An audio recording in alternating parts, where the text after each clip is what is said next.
Welcome back to another edition of the Wolverine TV podcast. My name's Chris Balas. Doug Skeen's on vacation. Sorry, Doug Karsch. I fooled Doug Karsch into coming here thinking that Doug Skeen was going to be hosting this thing too, but he's down there drinking some beers and watching some softball.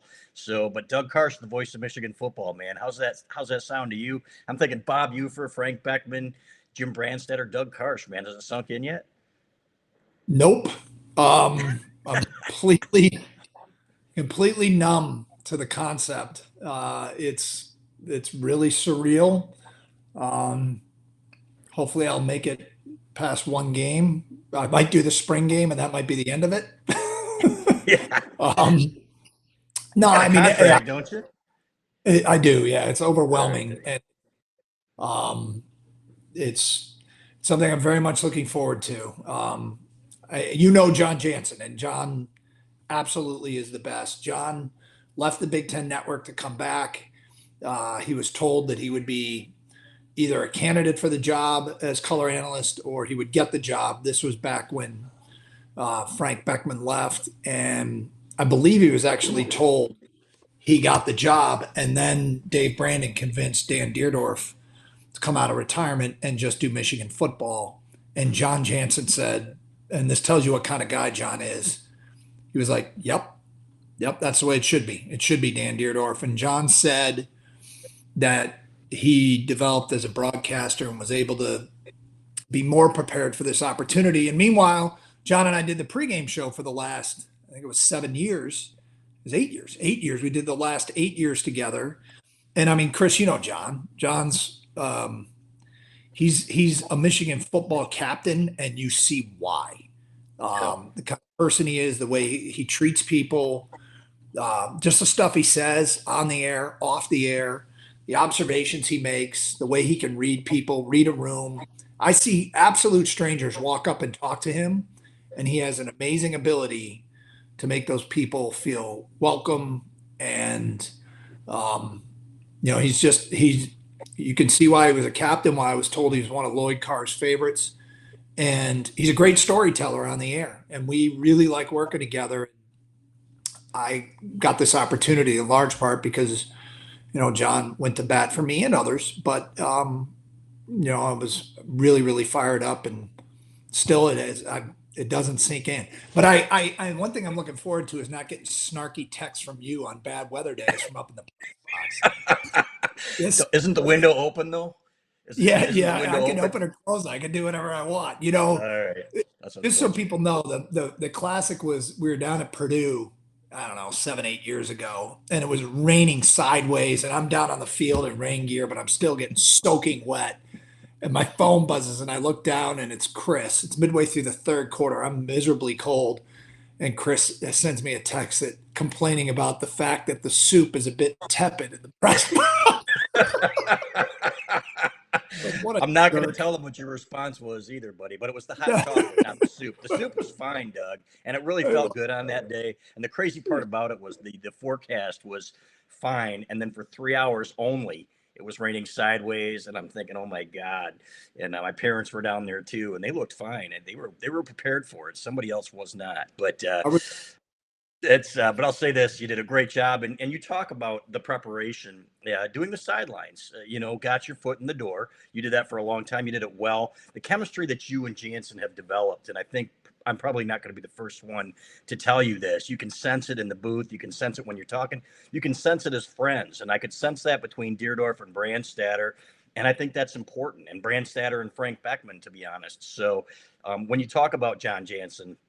And I agree with you completely. This guy, as humble as he is, it's amazing for what he's accomplished, how humble he is. But Doug, you are the play-by-play guy. You understand that now. And and you go back to Bob Ufer, and you think about it, because I know that you had the probably the record albums back in the day. You're a little old. Yeah. And just like I did. And so to think about that, who's reached out to you? Who have you heard from? Because, man, when you're thinking about, I saw you having a beer with Paul Dodd, who used to work at the Wolverine, and but man, when you think about those old days, and here you are now, it's just unbelievable. Well, I heard from Paul. Mm-hmm. Yeah, I heard the first guy that hired me in the media back in 1992 at Channel 25, a news anchor and news director at Channel 25, Terry Stanton, reached out to me, and he, broke me into the business. It's funny. I hear from a bunch of Michigan baseball players because I used to do play-by-play for them back in the 90s. So, guys have reached out, and I got a text from Marty Turco, who I had seen at a couple of tailgates. That was really cool. And Ante Scorpup, remember Ante? I sure great. do. Billy Seymour. I shouldn't start doing this because I'm going to forget people. But it's funny because I knew it was going to be released yesterday at 3, and I was like, I'm going to just turn my phone off and avoid, I don't know what's going to happen. And when I turned it on, I had 154 text messages. Right. And then I killed my battery trying to text everybody back because so many people reached out with nice things to say. And look, I take the responsibility very seriously. Still waiting. All right. I texted back the important people that reached out to me. No, I take the responsibility like very seriously. Some people are really good at just turning the mics on and going. And I'm not one of those guys. I have an outline for everything we did in a 3-hour pregame show that, I'd send to John, I'd send to Brian Bush, I'd send, to everybody that had anything to do with the show. And I was, no surprises. I mean, you have to be quick on your feet, but I had to be prepared for 3 hours if there weren't any surprises or any breaking news or any score from out of town that we wanted to talk about. Like if we had a 3:30 game, one thing I love to do with John is we had TVs on and we'd be talking about what else was going on in college football. On a night game, we'd always have a lot to digest. But it's going to be the same thing for play-by-play, is be prepared for everything I can possibly be prepared for. And then once the game starts, you're just narrating the action. You are, following the football. Where's the ball? Describe the play. What's the down? What's the distance? What's the score? You can't say that stuff enough. And then you sprinkle in, when you have time, other stories and other moments. I think what I'm probably going to have to discipline myself with the most is John and I are used to, telling long form stories because we had a lot of time. And now we're going to have, who knows? I mean, in blowouts, it'll be different, but it's going to take some getting used to, but I'm sure we'll make it work. Yeah, and I'll tell you what, listening to those early tapes, you started at WTKA in Ann Arbor, I think. Well, you didn't, but that's where I first heard you, so that's what matters, is when you were first on the air.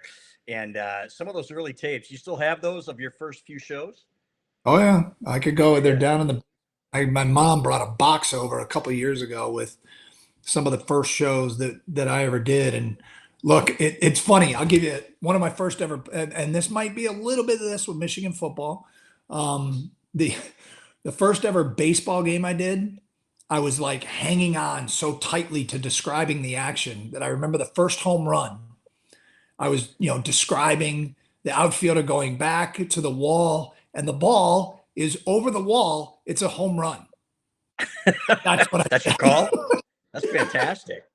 But I have been asked 20 times, what's your call going to be? What's your catchphrase? And I'm not going to pre-prepare anything. It's got to happen. Whatever happens is going to happen organically. I think if you try and script that stuff off, people can see through it. So, Sure. we're just, whatever happens, happens. And I'm not, let it happen and let it happen naturally. But, John and I have tested some games together in a studio on a screen. We've done a couple of quick lane bowls, which I'm sure everybody listened to when Rutgers and North Carolina got together a few years ago. You all remember. All Nevada, five of you. Nevada and Western Michigan this year. So we've got a little bit of understanding the pacing, what I need to know, what I don't need to know. I had a long talk with Dan Dickerson about it and came out of it pretty encouraged. So, I'm stoked. I'm really fired up. As you should be. And Doug, your ratings, I remember at WTKA, were unbelievable. And they had to do a double take by the time you got there. And it's not going to be overnight. It's like you said, play by play. It's going to be something that you continue to improve upon. But I thought you were fantastic, man. I listened to it and I thought you were great. So, like anything, we actually have the first tape. My producer Clay of you on WTKA. Clay, can you get that going here for us of Doug Karsch on W? No, I'm just kidding, man. That's that'd be a Conan O'Brien thing or a Jimmy Kimmel thing. So, That would have been bad. That would have that would been have been real. great. I was looking, I was thinking about it. Now we're not going to do that to you. So, talk about Jansen a little bit. First of all, you guys don't have an idea yet of who's doing sidelines with you. Is that correct? We don't. We're going to sit down and talk about that. And there's a lot to sort out how the pregame's going to work. At this point, it's not really known. I don't think I'm going to have nearly as much to do with the pregame show. That's actually something I'm going to miss, Chris. I loved putting that show together and, being able to kind of just have that outlet to talk Michigan and Big Ten and college football and tailgate in Ann Arbor and Jansen stories. And he's got tons of them, and they just keep, it's not, I still don't think we've even scraped the surface of all his stories from his time as a player and his time in the NFL. And, the stories he tells, I swear to God, he could tell 10 hours of stories about Aaron Shea alone. So there's all kinds of Lloyd Carr, the Lloyd Carr quotes and the stuff he'd say to the team in the locker room that we never heard, and how he'd get players motivated.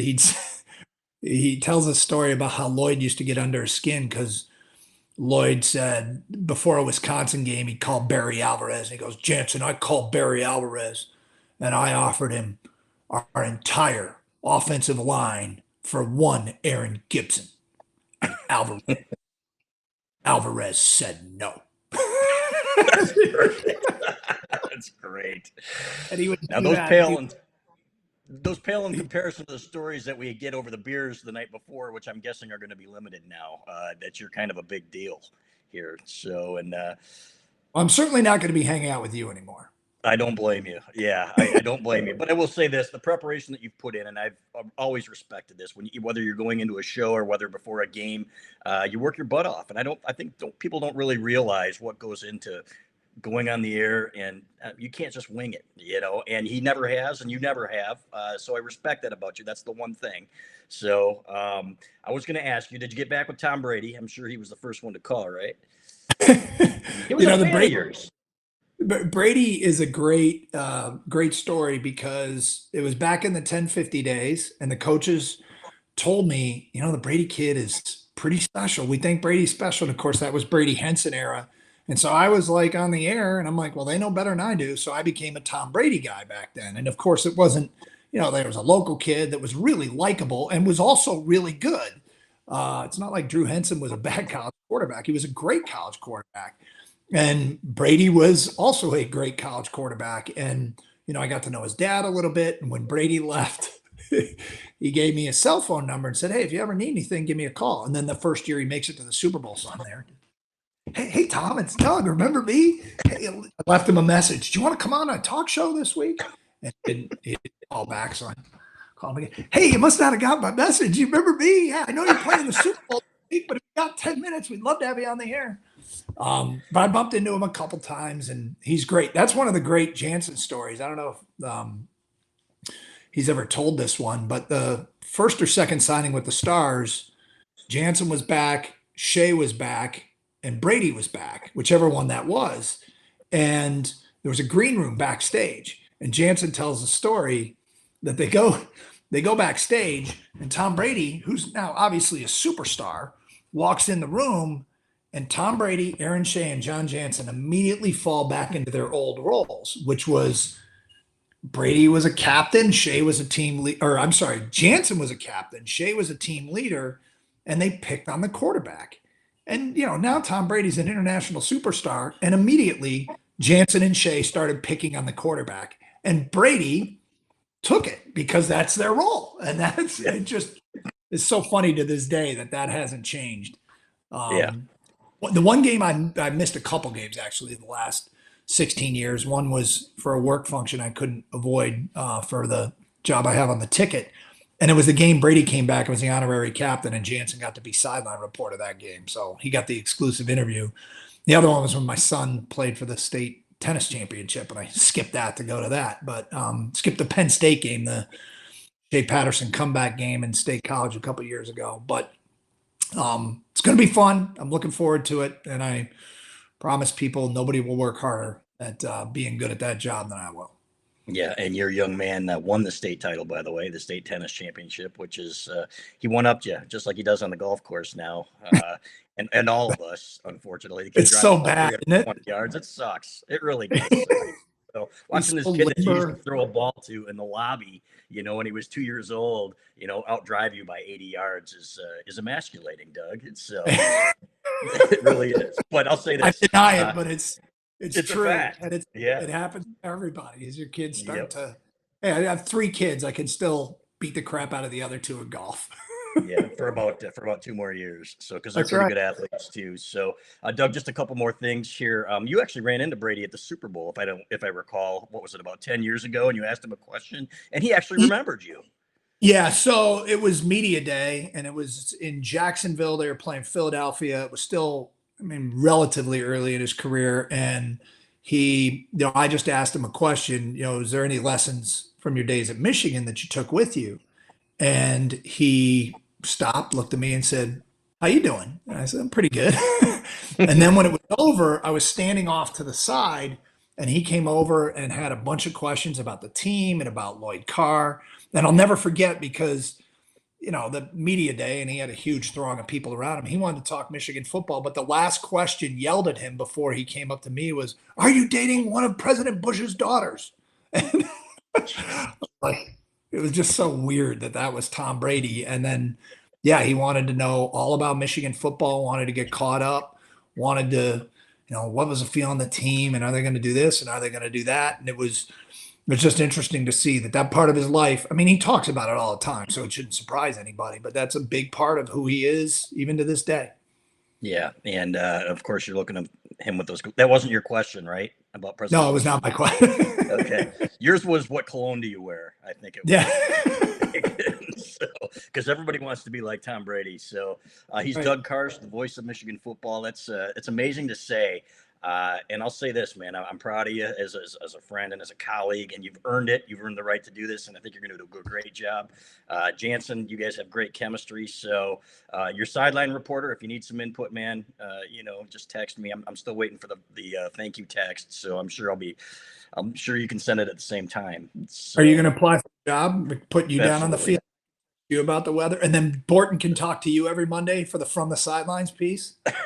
Exactly. How are we going to do that, man? That's going to suck. We're going to have to get somebody. I told Borton, I said, you're going to have to get somebody new. We can do From the Booth. And he said, right. He texted something like From on High or whatever. Boring, because it's fun, man. When you're down there, you get to see the interactions and stuff like that of what's going on behind the bench. And that was really great stuff. That was one of our most read columns, and it was fantastic. So whoever you get down there, you're going to have to hook it up. We'll give them $20 or something like that to give us the scoop, and which will be more than you ever gave us.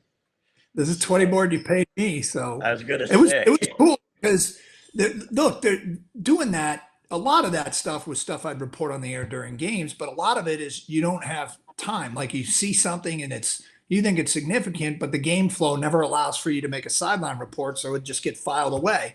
And I started taking notes, like, a couple of years into doing From the Sidelines, I'd take notes of all the stuff that we didn't get on the air that I could tell Borton on Monday.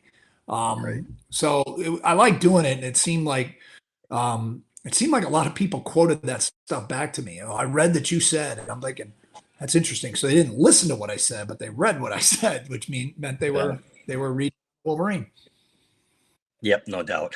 Doug, I appreciate you, man, and good luck to you. We'll catch up with you and hopefully get you and Jansen on together. I know Jansen's probably going to big time us, but he's a little too big for the Wolverine now, just like Tom Brady. So for whatever reason, he doesn't return our calls either, Doug. So now that we've got a liaison here, maybe we can make it work. But congratulations, brother. And and we'll thank you. Appreciate it. I'm looking forward to it, and I wish you guys luck moving forward, and hope I can still contribute to the site. Thank you.